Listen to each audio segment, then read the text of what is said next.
మీరు రెగ్యులర్‌గా వీడియోస్ చూస్తున్నారు. చాలా బాగా ఎంకరేజ్ చేస్తున్నారు నన్ను. మీరు డెడికేటెడ్‌గా ఉన్నారని అర్థమవుతుంది.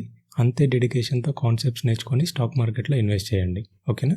నేను ప్రతి వీడియోలో చెప్పేదే మళ్ళీ చెప్తున్నాను. ఇప్పుడు మీరేం చేస్తారంటే ఒక నోట్‌బుక్ తీసుకొని మీకు ఇంపార్టెంట్ అనిపించింది నోట్ చేసుకోండి. మీకేమైనా డౌట్స్ ఉంటే కామెంట్స్‌లో అడగండి. రీసెంట్‌గా ఛానల్ స్టార్ట్ చేశాను కాబట్టి మీకు రెస్పాండ్ అయ్యే టైం నాకుంటుంది. ఓకేనా? ఈ వీడియోలో కార్పొరేట్ యాక్షన్స్ గురించి తెలుసుకుందాం. ఇంకా అందులో ఫస్ట్ పార్ట్ డివిడెండ్ గురించి తెలుసుకుందాం. కార్పొరేట్ యాక్షన్స్ అంటే కంపెనీ తన షేర్ హోల్డర్స్ కోసం తీసుకునే ఇంపార్టెంట్ డెసిషన్స్. ఈ డెసిషన్స్ వల్ల నెంబర్ ఆఫ్ షేర్స్ చేంజ్ అవ్వచ్చు, క్యాష్ ఫ్లోలో డిఫరెన్స్ ఉండొచ్చు, లేదంటే షేర్ వాల్యూ ఎఫెక్ట్ అవ్వచ్చు. కంపెనీ ఒక డెసిషన్ తీసుకుంటుంది. ఆ డెసిషన్ ఆటోమేటిక్గా షేర్ హోల్డర్స్ మీద అప్లై అవుతుంది. జనరల్గా అయితే మనం ఏం చేయాల్సిన అవసరం ఉండదు. కానీ కొన్ని సిచ్యువేషన్స్లో ఏంటంటే మన సైడ్ నుండి కూడా ఏదో ఒక యాక్షన్ తీసుకోవాలన్నమాట. ఫర్ ఎగ్జాంపుల్ ఒక కంపెనీ రైట్స్ ఇష్యూ చేసినప్పుడు మన సైడ్ నుండి ఏదో ఒక యాక్షన్ ఉండాలి. సైలెంట్గా ఉంటే లాస్ అవుతాం. ఇది రైట్స్ ఇష్యూ టాపిక్ ఎక్స్ప్లెయిన్ చేసినప్పుడు మీకు క్లారిటీ వస్తుంది. కార్పొరేట్ యాక్షన్స్లో చాలా ఉన్నాయి. అవేంటంటే dividend, bonus, rights, split, buyback, amalgamation, merger, demerger, conversion of debentures into shares. Okay, ఇందులో మనం బైబ్యాక్ వరకు డిస్కస్ చేద్దాం. రిమైనింగ్వి ఇప్పుడు అవసరం లేదు. ఫస్ట్ది డివిడెండ్. డివిడెండ్ అంటే ఏంటి? డివిడెండ్ అంటే కంపెనీ తన షేర్ హోల్డర్స్తో షేర్ చేసుకునే ప్రాఫిట్. డివిడెండ్తో రిచ్ అయిపోవచ్చా అంటే మనం బిగినర్స్ కాబట్టి రిచ్ అవ్వలేము. క్లారిటీ ఇస్తున్నాను. మన లాంటి చిన్న చిన్న ఇన్వెస్టర్స్కి ఇది అసలు పాకెట్ మనీ కూడా సరిపోదు. కానీ పెద్ద పెద్ద ఇన్వెస్టర్స్ ఎవరైతే ఉంటారో వాళ్ళకి ఇది చాలా పెద్ద అమౌంట్. వరల్డ్లో most famous investor Warren Buffett ఏం చేస్తాడు? డైలీ ట్రేడింగ్ చేస్తాడా? చేయడు. ఆయన కోకా-కోలా కంపెనీ షేర్స్ కొని దాన్ని డీమ్యాట్ అకౌంట్లో దాచుకున్నాడు అంతే. ఆయన ఏం పని చేయకుండా ఇయర్కి హండ్రెడ్స్ ఆఫ్ క్రోర్స్ సంపాదిస్తాడు. డైలీ అమ్మడం, కొనడం లాంటివి ఏమి ఉండవు. మనం ఇక్కడ 1 crore సంపాదించడానికే చాలా కష్టపడుతున్నాం. ఆయనేమో అక్కడ రోజుకి 20 crores. వారెన్ బఫెట్ తన పర్సనల్ పేరు మీద ఇన్వెస్ట్ చేయడు. తనకి బెర్క్షైర్ హ్యాథవే అనే కంపెనీ ఉంది. ఆ కంపెనీ కోకా-కోలా కంపెనీలో ఇన్వెస్ట్ చేస్తుంది. అంటే ఇండైరెక్ట్గా వారెన్ బఫెట్ ఇన్వెస్ట్ చేసినట్టే. ఇవన్నీ ఒక్క రోజులో జరిగాయా అంటే కాదు. Long term investing and compounding with different strategies. ఇప్పుడు మనం డివిడెండ్ గురించి తెలుసుకోవాలంటే first face value, market value అర్థం కావాలి. ఫేస్ వాల్యూ అంటే ఏంటి? ఇది మనకి చాలా ఇంపార్టెంట్ ఫైనాన్షియల్ టర్మ్. ఎందుకో మీకు ఈ వీడియో అయిపోయేలోపు క్లారిటీ వస్తుంది. ఫేస్ వాల్యూ అంటే కంపెనీ ఒక షేర్కి ఫిక్స్ చేసిన నామినల్ వాల్యూ. ఇది కంపెనీ డిసైడ్ చేస్తుంది, మార్కెట్ కాదు. ఇది ఫిక్స్డ్ ఉంటుంది, డైలీ చేంజ్ అవ్వదు. ఈ ఫేస్ వాల్యూ జనరల్గా 10 rupees ఉంటుంది. కొన్ని కంపెనీస్కి 1 rupee ఉంటుంది, 2 rupees ఉంటుంది, 5 rupees కూడా ఉంటుంది. నెక్స్ట్ది మార్కెట్ వాల్యూ. మార్కెట్ వాల్యూ అంటే ఈరోజు స్టాక్ మార్కెట్లో ఆ షేర్ ట్రేడ్ అయ్యే ప్రైస్. ఇది ఎవరు డిసైడ్ చేస్తారు? Buyers, sellers, demand and supply, company results and performance, news, expectations. ఈ వీడియో రికార్డ్ చేసే రోజు ఐఆర్సిటీసీ షేర్ ప్రైస్ 700 rupees ఉందనుకుందాం, ఈజీ క్యాలిక్యులేషన్ కోసం. ఇది డైలీ చేంజ్ అవుతూ ఉంటుంది, కానీ దాని ఫేస్ వాల్యూ అనేది మారదు. అది మారే సిచ్యువేషన్ ఏంటంటే స్ప్లిట్ కాన్సెప్ట్ ఎక్స్ప్లెయిన్ చేసినప్పుడు మీకు క్లారిటీ వస్తుంది. సేమ్ అక్కడ కూడా ఇదే ఐఆర్సిటీసీ ఎగ్జాంపుల్ తీసుకుంటాను. బ్యూటిఫుల్ ఎక్స్ప్లెనేషన్ ఉంటుంది, వెయిట్ చేయండి. ఓకే, ఇక్కడి వరకు క్లియర్ కదా? డివిడెండ్ అంటే కంపెనీ తన ప్రాఫిట్స్ నుండి షేర్ హోల్డర్స్కి కొంత రిటర్న్ ఇవ్వడం. షేర్ హోల్డర్కి రిటర్న్ ఆన్ ఇన్వెస్ట్మెంట్. షేర్స్లో ఇన్వెస్ట్ చేస్తే కొంత రిటర్న్ వచ్చింది. ఫర్ సపోజ్ మీరు బ్యాంక్లో 2 years టెన్యూర్కి 1 lakh ఫిక్స్డ్ డిపాజిట్ చేస్తే మీకు ఇంట్రెస్ట్ పే చేస్తుంది కదా బ్యాంక్, 6% అనుకుందాం. సో 1 yearకి మీకు 6,000 పే చేస్తుంది. మళ్ళీ సెకండ్ ఇయర్లో 6,000 పే చేస్తుంది. ఈ ఇంట్రెస్ట్ రేట్ 6% ఏదైతే ఉందో అది మారదు, ముందే డిసైడ్ అవుతుంది. డివిడెండ్ కూడా సేమ్ లైక్ ఇంట్రెస్ట్, కాకపోతే ఈ రేట్ అనేది ఫిక్స్డ్ ఉండదు.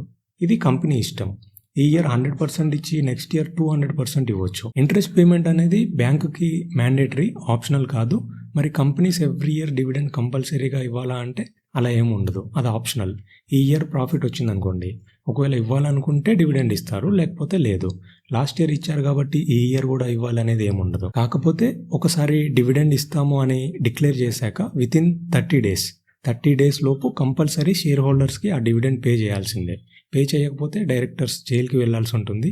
ఇది కంపెనీస్ యాక్ట్ 2013లో రాసుంది. మీరు కంపెనీస్ యాక్ట్ చదవాల్సిన అవసరం లేదు, నేను చూసుకుంటాను అది. ఓకేనా? డన్. ఇప్పుడు ఐఆర్సిటీసీ ఎగ్జాంపుల్ కంటిన్యూ చేద్దాం. షేర్ ప్రైస్ 700 అనుకున్నాం కదా. 100% డివిడెండ్ అని మేనేజ్మెంట్ ఒక అనౌన్స్మెంట్ చేసింది అనుకోండి. అంటే ఎంత డివిడెండ్?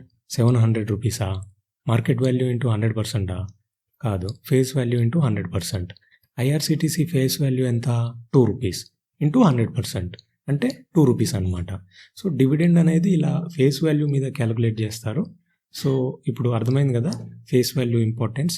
నెక్స్ట్ మీరు న్యూస్లో so and so company 1000% dividend declare చేసిందని చూసారనుకోండి, అప్పుడు ఏం చేస్తారు? ఫస్ట్ దాని ఫేస్ వాల్యూ ఎంత ఉందో చెక్ చేసి దానిపైన క్యాలిక్యులేట్ చేస్తారు. ఓకే, నేను ఇందాక ఏం చెప్పాను? ప్రాఫిట్స్ నుండి డివిడెండ్ డిక్లేర్ చేస్తారు అని చెప్పాను. ఎవ్రీ ఇయర్ డివిడెండ్ పే చేస్తుంది అంటే కంపెనీ బాగా పర్ఫామ్ చేస్తుందని అర్థం. ప్రాఫిట్ మేకింగ్ కంపెనీసే డివిడెండ్ ఇస్తాయా? లాస్ మేకింగ్ కంపెనీస్ కూడా డివిడెండ్ ఇవ్వచ్చా అంటే ఇవ్వచ్చు. దానికి కొన్ని రూల్స్ ఫాలో అవ్వాలి. ఫర్ సపోజ్ ఈ ఇయర్ లాస్ వచ్చింది, కానీ ప్రీవియస్ ఇయర్స్లో ప్రాఫిట్స్ ఉంటాయి కదా, వాటిల్లో నుండి ఇవ్వచ్చు అనమాట. ఇలా చేయడానికి కొన్ని లిమిట్స్ ఉంటాయి. ఆ లిమిట్స్ దాటి ఇష్టం వచ్చినట్టు ఇవ్వకూడదు. కొన్ని కంపెనీస్ అసలు డివిడెండే ఇవ్వవు. డివిడెండ్ ఇవ్వట్లేదు అంటే బ్యాడ్ కంపెనీ అని కాదు, వీళ్ళు చాలా ఆప్టిమిస్టిక్ అనమాట. వీళ్ళ లాజిక్ ఏంటంటే ఒకవేళ షేర్ హోల్డర్స్కి డివిడెండ్ ఇస్తే వాళ్ళు దాన్ని రీఇన్వెస్ట్ చేయలేకపోవచ్చు. ఒకవేళ రీఇన్వెస్ట్ చేసినా సరే మా కంపెనీ జనరేట్ చేసే రిటర్న్స్తో పోల్చితే షేర్ హోల్డర్స్ జనరేట్ చేసే రిటర్న్స్ చాలా తక్కువ అని వీళ్ళు స్ట్రాంగ్గా నమ్ముతారు. ఫర్ ఎగ్జాంపుల్ కంపెనీ డివిడెండ్ ఇచ్చింది అనుకోండి, మీరు ఏం చేస్తారు? ఆ కంపెనీ ఇచ్చిన డివిడెండ్ ఏదైతే ఉందో దాన్ని తీసుకెళ్ళి బ్యాంక్లో ఎఫ్డి క్రియేట్ చేస్తారు. 6 to 8% రిటర్న్ వస్తుంది. అదే మనీ కంపెనీ దగ్గర ఉంటే బిజినెస్ని ఎక్స్పాండ్ చేసి ఎక్కువ రిటర్న్స్ అంటే 15%, 20% జనరేట్ చేస్తామని ఇలాంటి ఐడియాలజీతో ఉంటారనమాట వీళ్ళు. కొన్ని రెగ్యులర్గా డివిడెండ్ ఇచ్చే కంపెనీస్ ఉంటాయి. శాంపుల్ కోసం వాటి నేమ్స్ చెప్తాను. ఎన్టీపీసీ, ఐఓసిఎల్, బీపీసీఎల్, వేదాంత, ఇన్ఫోసిస్, టీసీఎస్. ఇవి మాత్రమే కాదు, ఇంకా చాలా ఉంటాయి. వీటిలో ఇన్వెస్ట్ చేయమని నేను చెప్పడం లేదు, జస్ట్ ఐడియా కోసం అంతే. మీరు ఆల్రెడీ మార్కెట్లో ఇన్వెస్ట్ చేసి ఉంటే, ఒకవేళ మీకు ఏమైనా డివిడెండ్ వచ్చి ఉంటే ఆ కంపెనీ నేమ్స్ కామెంట్లో మెన్షన్ చేయండి. ఓకే, ఏదైనా కంపెనీ డివిడెండ్ అనౌన్స్ చేయగానే రీసెర్చ్ చేయకుండా డివిడెండ్ కోసం ఆశపడి వెంటనే కొనొద్దనమాట. చెప్పే కదా చాలా తక్కువ అమౌంట్ వస్తుందని. నేను 2 lakhs పెట్టి ఒక కంపెనీ షేర్స్ కొన్నాను. డివిడెండ్ కోసం కాదు, కొన్ని మంత్స్ హోల్డ్ చేద్దామని. అప్పుడు కంపెనీ డివిడెండ్ అనౌన్స్ చేసింది. నాకు వచ్చిన డివిడెండ్ ఎంత అంటే 150 రూపీస్. తక్కువ అమౌంట్ కదా. ఓకే, తక్కువ అమౌంట్ ఒకటే కాదు, మీకు రియాలిటీని చూపిస్తా, వెయిట్ చేయండి. ఫర్ సపోజ్ నేను ఐఆర్సిటీసీవి 100 షేర్స్ తీసుకున్నాను అనుకోండి. అసలు ఏ రోజు నేను ఆ షేర్స్ కొంటే డివిడెండ్కి ఎలిజిబుల్ అవుతాను? లాంగ్ టర్మ్ హోల్డ్ చేయాలా, షార్ట్ టర్మ్ హోల్డ్ చేయాలా, ఈ రోజు కొనేసి రేపు అమ్మేసినా పర్లేదా? ఇది కూడా తెలుసుకోవాలి కదా. దానికోసం announcement date, record date, X date, payment date అంటే ఏంటో తెలుసుకోవాలి. ఫస్ట్ది అనౌన్స్మెంట్ డేట్. డివిడెండ్ ఇస్తామని ఏ రోజైతే అనౌన్స్ చేస్తారో ఆ రోజు అనౌన్స్మెంట్ డేట్. సెకండ్ది రికార్డ్ డేట్. కంపెనీ ఒక డేట్ని ఫిక్స్ చేసి ఆ రోజు రికార్డ్ డేట్ అంటుంది. ఆ రోజు మనం కంపెనీ బుక్స్లో షేర్ హోల్డర్స్ అయి ఉండాలి. అంటే మన డీమ్యాట్ అకౌంట్లో ఆ రోజు షేర్స్ ఉండాలి. మీకు ఆల్రెడీ T+1 సెటిల్మెంట్ గురించి చెప్పాను కదా. సో మన డీమ్యాట్ అకౌంట్లో రికార్డ్ డేట్ రోజు షేర్స్ ఉండాలి అంటే రికార్డ్ డేట్కి 1 day ముందు షేర్స్ కొనాలి. అర్థం కాలేదు కదా. మీకు ఒక ఎగ్జాంపుల్ చెప్తాను, క్లారిటీ వస్తుంది. For suppose ABC company Jan 1 రోజు ఒక అనౌన్స్మెంట్ చేసింది ఏంటంటే డివిడెండ్ ఇస్తామని. దానికి రికార్డ్ డేట్ వచ్చేసి Jan 8. ఓకే, ఇప్పుడు T+1 సెటిల్మెంట్ కదా. సో Jan 8కి మన డీమ్యాట్ అకౌంట్లో షేర్స్ ఉండాలి అంటే మనం Jan 7కి ఆ షేర్స్ కొనాలి, అంతే కదా. అంటే రికార్డ్ డేట్కి 1 day ముందు మనం ఆ షేర్స్ కొనాలి. సో అలా అయితేనే మన డీమ్యాట్ అకౌంట్లో క్రెడిట్ అవుతాయి కదా నెక్స్ట్ డే. ఇప్పుడు క్లియర్గా అర్థమైందా? కంపెనీ డివిడెండ్ డిక్లేర్ చేయగానే స్ట్రైట్గా మనీ మన బ్యాంక్ అకౌంట్కి రాదు. ముందు ఆ కంపెనీ స్టాక్ ఎక్స్చేంజెస్కి ఒక అఫీషియల్ డాక్యుమెంట్ని ఫైల్ చేస్తుంది. ఈ డాక్యుమెంట్ని కార్పొరేట్ యాక్షన్ ఇంటిమేషన్ అంటారు. ఈ డాక్యుమెంట్లో కంపెనీ క్లియర్గా మెన్షన్ చేస్తుంది ఫేస్ వాల్యూ ఎంత, డివిడెండ్ ఎంత, రికార్డ్ డేట్ ఏంటి అని. ఇలాంటి డీటెయిల్స్ ఉంటాయన్నమాట. నెక్స్ట్ది ex dividend date. Ex dividend date అంటే డివిడెండ్కి ఎలిజిబిలిటీ అయిపోయిన రోజు. ఇందాక ఎగ్జాంపుల్లో ఏం చూసాం? Jan 7కి కొంటే డివిడెండ్కి ఎలిజిబుల్. సో Jan 8కి కొంటే డివిడెండ్ రాదు. సో ఎక్స్ డేట్ వచ్చేసి Jan 8 అనమాట. దీన్ని బట్టి ఏం అర్థమైంది? రికార్డ్ డేట్, ఎక్స్ డేట్ రెండు కూడా Jan 8. ఇంకొక పాయింట్ ఏంటంటే డివిడెండ్ ఎంత అయితే ఇస్తారో ఎక్స్ డేట్ రోజు అంత అమౌంట్ అనేది షేర్ ప్రైస్ నుండి అడ్జస్ట్ అవుతుంది. ఒకవేళ మంచి కంపెనీ అయితే ఎక్స్ డివిడెండ్ డేట్ రోజు ఎంతైతే అడ్జస్ట్ అవుతుందో షేర్ ప్రైస్ అంతకంటే పైకి వెళ్తుంది. ఇది మీరు లైవ్లో ఎక్స్పీరియన్స్ చేయాల్సిందే. ఓకేనా. ఇప్పుడు మనం లాస్ట్ అండ్ ఫైనల్ డేట్ గురించి తెలుసుకుందాం. కంపెనీ డివిడెండ్ ఇస్తాము అని అనౌన్స్ చేసిన రోజు మన అకౌంట్లోకి డివిడెండ్ వస్తుందా? రాదు. రికార్డ్ డేట్ రోజు వస్తుందా? రాదు. ఎక్స్ డేట్ రోజు వస్తుందా? ఆ రోజు కూడా రాదు. పేమెంట్ డేట్ రోజు వస్తుంది. పేమెంట్ డేట్ అంటే కంపెనీ యాక్చువల్గా డివిడెండ్ని మన బ్యాంక్ అకౌంట్లో డిపాజిట్ చేసే రోజు. పేమెంట్ డేట్ వరకు షేర్స్ని మనం కంపల్సరీ హోల్డ్ చేస్తేనే డివిడెండ్ వస్తుందా అంటే కాదు. రికార్డ్ డేట్ అప్పుడు మనం షేర్ హోల్డర్ అయి ఉంటే సరిపోతుంది, తర్వాత షేర్స్ అమ్మేసినా కూడా డివిడెండ్ వస్తుంది. సో ఈ టాపిక్ క్లియర్. ఇప్పుడు టైప్స్ ఆఫ్ డివిడెండ్ చూద్దాం. Cash dividend, stock dividend, special dividend. Cash dividend అంటే డైరెక్ట్గా డివిడెండ్ అనేది మన బ్యాంక్ అకౌంట్లో పడుతుంది. దీంట్లో టైమింగ్ని బట్టి 2 టైప్స్ ఉంటాయి. ఒకటి ఇంటరిమ్ డివిడెండ్, ఇంకోటి ఫైనల్ డివిడెండ్. పేరులోనే అర్థమవుతుంది కదా, ఇంటరిమ్ అంటే ఫైనాన్షియల్ ఇయర్ కంప్లీట్ అవ్వకముందు ఎప్పుడైనా ఇవ్వచ్చు. ఫైనల్ డివిడెండ్ అంటే ఫైనాన్షియల్ ఇయర్ అయిపోయినాక ఇచ్చేది. ఓకే, ఈ డేటా అంతా ఎక్కడ దొరుకుతుందో ప్రాక్టికల్గా ఒకసారి చూద్దాం. నేను గూగుల్లోకి వెళ్ళేసి ఎన్ఎస్సి ఇండియా అని టైప్ చేస్తున్నాను. ఓకే, ఇక్కడ సెర్చ్ బార్లోకి వెళ్ళేసి ప్రకాష్ పైప్స్ అని టైప్ చేస్తున్నాను. ఓకే, ఇక్కడ కంపెనీ హిస్టరీ వచ్చేసింది కదా. నెక్స్ట్ ఎందుకు వెళ్తే కార్పొరేట్ యాక్షన్స్ పైన క్లిక్ చేస్తున్నాను. ఇక్కడ ఇంటరిమ్ డివిడెండ్, ఇంటరిమ్ డివిడెండ్ అంటే ఇయర్ మధ్యలో ఎప్పుడైనా ఇవ్వచ్చు. డివిడెండ్ అంటే ఇది ఫైనల్ డివిడెండ్ అనమాట. ఓకే, ఇక్కడ చూడండి 2019 నుండి రెగ్యులర్గా డివిడెండ్ ఇస్తూ వస్తుంది. సో ఇక్కడ ఈ ఇంటరిమ్ డివిడెండ్ ఏదైతే ఉందో దానికి ఎక్స్ డేట్ వచ్చేసి 24 డిసెంబర్ 2025, రికార్డ్ డేట్ వచ్చేసి 24 డిసెంబర్ 2025. ఈ రికార్డ్ డేట్ అనేది కంపెనీ ఫిక్స్ చేస్తుందని చెప్పాను కదా. సో అది ఎక్కడ చూడాలంటే ఇక్కడ అనౌన్స్మెంట్ ట్యాబ్లోకి వెళ్ళేసి ఇక్కడ record date Prakash pipes limited has informed the exchange that record date for the purpose of dividend is 24 December 2025 అని ఉంది. ఈ పీడిఎఫ్ ఓపెన్ చేస్తే ఇక్కడ సెబీ ఎల్ఓడిఆర్. ఓకే, సెబీ ఎల్ఓడిఆర్ గురించి నేను already components of stock market అనే వీడియోలో మీకు ఎక్స్ప్లెయిన్ చేశాను కదా. ఇప్పుడు మీకు లైవ్లో చూస్తున్నారు. ఓకే, నెక్స్ట్ రికార్డ్ డేట్ వచ్చేసి 24 డిసెంబర్ 2025. ఇది కంపెనీ అనేది ఫిక్స్ చేస్తుంది అనమాట. ఓకే, సెకండ్ది స్టాక్ డివిడెండ్. దీన్ని బోనస్ అంటారు. అంటే క్యాష్కి బదులు బోనస్ షేర్స్ ఇస్తారు. ఈ బోనస్ కాన్సెప్ట్ నేను నెక్స్ట్ వీడియోలో డీటెయిల్గా ఎక్స్ప్లెయిన్ చేస్తాను. ఓకేనా. నెక్స్ట్ థర్డ్ది వచ్చేసి స్పెషల్ డివిడెండ్. ఇది రెగ్యులర్ డివిడెండ్ అయితే కాదు, ప్రతి ఇయర్ రిపీట్ అవ్వదు, ఎక్సెప్షనల్ సిచ్యువేషన్స్లో మాత్రమే వస్తుంది. ఆ ఎక్సెప్షనల్ సిచ్యువేషన్స్ ఏంటంటే ఒక అసెట్ని సెల్ చేసినప్పుడు, బిజినెస్ డివిజన్ని సెల్ చేసినప్పుడు, లేదంటే క్యాష్ చాలా ఎక్కువ అక్యుములేట్ అయినప్పుడు, ఇంకా లేదంటే ఏదైనా స్పెషల్ ఒకేషన్ అయి ఉండొచ్చు. ఓకే, మీకు ఒక లైవ్ ఎగ్జాంపుల్ చూపిస్తాను. గూగుల్లోకి వెళ్ళేసి cyber tech, okay, cybertech.com. Okay, company website open చేస్తున్నాను. మీరు ఎన్ఎస్సి వెబ్సైట్కి వెళ్ళండి. ఓకే, ఇక్కడ ఇన్వెస్టర్స్ ట్యాబ్కి వెళ్తున్నాను. ఇక్కడ షేర్ హోల్డర్ ఇన్ఫర్మేషన్ అని ఉంది కదా, దాంట్లోకి వెళ్తే other filings with stock exchanges అది క్లిక్ చేశాను. Next board approves special dividend అని ఉంది కదా, దీనిపైన క్లిక్ చేస్తే ఈ డాక్యుమెంట్ ఓపెన్ అయింది. ఇక్కడ చూడండి సెప్టెంబర్ 29, 2025 అంటే ఇది అనౌన్స్మెంట్ డేట్. ఓకే, అసలు ఎందుకు ఇస్తున్నారు స్పెషల్ డివిడెండ్? ఎందుకంటే ఈ కంపెనీ స్టార్ట్ చేసి 30 ఇయర్స్ అయిందంట. అంటే ఈ కంపెనీ ఆపరేషన్స్ స్టార్ట్ చేసి 30 ఇయర్స్ అయింది. 30 ఇయర్స్ ఇండస్ట్రీ ఇక్కడ. ఓకే, ఫేస్ వాల్యూ వచ్చేసి 10 రూపీస్, స్పెషల్ డివిడెండ్ వచ్చేసి 20 రూపీస్. ఓకే, ఇక్కడ చూడండి రికార్డ్ డేట్ ఏమో October 6 అని ఫిక్స్ చేశారు. నెక్స్ట్ ఏముంది, special dividend will be paired with in 30 days from the date of declaration. లేకపోతే ఏమవుతుంది, డైరెక్టర్స్ జైలుకి వెళ్ళే ఛాన్స్ ఉంటుంది. సో అందుకని వీళ్ళు ఇది కూడా మెన్షన్ చేశారనమాట. ఇక్కడ మీకు ఈ కంపెనీ షేర్ ప్రైస్ షార్ట్ టర్మ్లో ఎలా మూవ్ అయిందో చూపిస్తాను.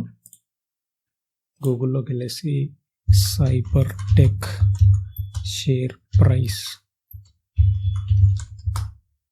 ఓకే, ఇది 1 day డేటా, నేను 6 monthsది చూస్తున్నాను. ఇక్కడ చూడండి 170 ఆ రేంజ్ నుంచి డివిడెండ్ డిక్లేర్ చేయగానే 270 వరకు వెళ్ళింది. దాని తర్వాత ఏమైంది, పడుతూ ఈరోజు 144 దగ్గర ఉంది. ఓకే, నాకు 150 రూపీస్ డివిడెండ్ వచ్చింది అన్నప్పుడు మీరు నవ్వుకున్నారు కదా. ఇప్పుడు మార్కెట్ రియల్గా ఎలా ఉంటుందో చూపిస్తాను. ఫర్ సపోజ్ మీ దగ్గర 1 lakh ఉందనుకోండి, 170కి అంటే యావరేజ్గా 170 రూపీస్కి ఇన్వెస్ట్ చేశారు అనుకుందాం. ఓకే, క్యాల్కులేట్ చేద్దాం.